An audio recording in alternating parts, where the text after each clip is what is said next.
মেয়েটা তোমার কি হয়? হাসে মৃদু হেসে বলে, স্যার ওর নাম তারানা, এবার ক্লাস 10-এ পড়ে। বড় রাস্তার ওই পাশে 10 তলা সাদা বাড়িটা 4 তলায় থাকে। তোমার কিছু হয় না? হাসিম মুখে হাসি রেখেই বলে, আমার কিছুই হয় না। সেদিন ডিউটিতে ছিলাম, তখন দেরি দেখে রাস্তা পার হতে দাঁড়িয়েছিল, কিন্তু রাস্তা পার হতে পারছিল না, তাই আমি তাকে রাস্তা পার করিয়ে দিলাম। বড় স্যার চলে যায়। হাসিম এবার টুলের উপর বসে। হাসিম একটা গাড়ির শোরুমের সামনে সিকিউরিটি গার্ডের চাকরি করে। সেদিন শোরুমের সামনে বসা ছিল, তখন মেয়েটাকে দেখে রাস্তা পার করে দেয়। এরপর থেকে স্কুল ছুটি হলে মেয়েটা এসে হাসিমের সামনেই দাঁড়ায়। হাসিম মেয়েটাকে রাস্তা পার করে দেয়, এভাবেই চেনায় মেয়েটাকে। মেয়েটা লক্ষ্মী আছে। ভোরে ওর বাবা স্কুলের সামনে গাড়িতে নামিয়ে দিয়ে আসে, তবে স্কুল ছুটি হলে একাই বাসায় ফিরে। বাসায় যেতে বড় রাস্তা পার হতে হয়। হাসিম টুলের উপর বসে আছে, তখনই একটা কুকুর 3টা বাচ্চা নিয়ে পাশে এসে পায়ে স্পর্শ করে। টুল থেকে নেমে নিচে পায়ে ভর দিয়ে বসে। এই কুকুরটাকে নাম দিয়েছে হাসিম টাইগার। 3টা বাচ্চা হয়েছে কালো রঙের, যেটা ওর নাম কালু, বাকি দুটোর নাম বল্টু আর মিন্টু। ওরা 3জনেই মায়ের সাথে সাথে হাসিমের দিকে আসে। হাসিম প্রতিদিন ওদের কিছু খাবার কিনে দেয়, রুটি টোস্ট এসব খাবার আর কি।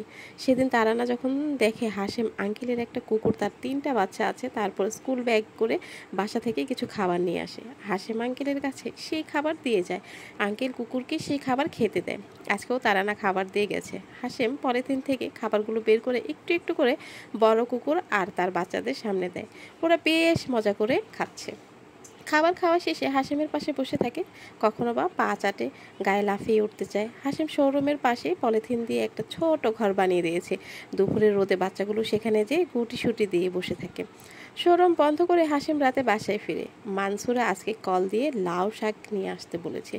এই সময়টা ওর হুটহাট অনেক খাবার খেতে ইচ্ছে করে, তবে যখন হাসিম সেই খাবার নিয়ে আসে, নাক চেপে ধরে বলে, গন্ধ আসে, খেতে ইচ্ছে করে না।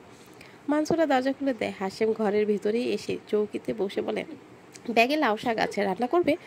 মানসুরা বলে, শরীরটা আজকে বেশি খারাপ লাগছে, এখন কিছু খাবো না, কালকে দুপুরে রান্না করব। হাসিম বউকে হাত ধরে টেনে পাশে বসায়, তখন মানসুরাও মা গো বলে চিৎকার দেয়। হাসিম লাফিয়ে উঠে বলে, কিছু হয়েছে? মানসুরা বলে, বাবুটা খুব দুষ্টুমি করছে, ইদানিং পেটে লাথি দেয়। হাসিমের পেটের পাশে মাথা নিয়ে কান পেতে বলে, এই বাবু মাকে এমন যন্ত্রণা দিবে না, মাকে যন্ত্রণা দিতে হয় না। হাসিমের পাগলামি দেখে মানসুরাও হাসে। হাসিম সুখী মানুষের দলে জীবনটা উপভোগ করছে। মানসুরার সাথে সুখের তার সংসার। এখন ঘরে আসবে নতুন সদস্য। জীবনের এর চেয়ে আর কি চাই বলেন? কিছুই চাই না। তারানা নামের মেয়েটা দেখে হাসিমের ইচ্ছে তার যদি এরকম একটা লক্ষ্মী মেয়ে হতো। হাসিম তার মানসুরা রাতের খাবারের একসাথেই খায়। মানসুরা খাবার খেতে পারেনি, প্লেটে অর্ধেক ভাত রেখে দেয়। হাসিম রান্নাঘরে থালা বাসন মাজে। দুজনের মিলে সংসার খুব সুখেরই যায়।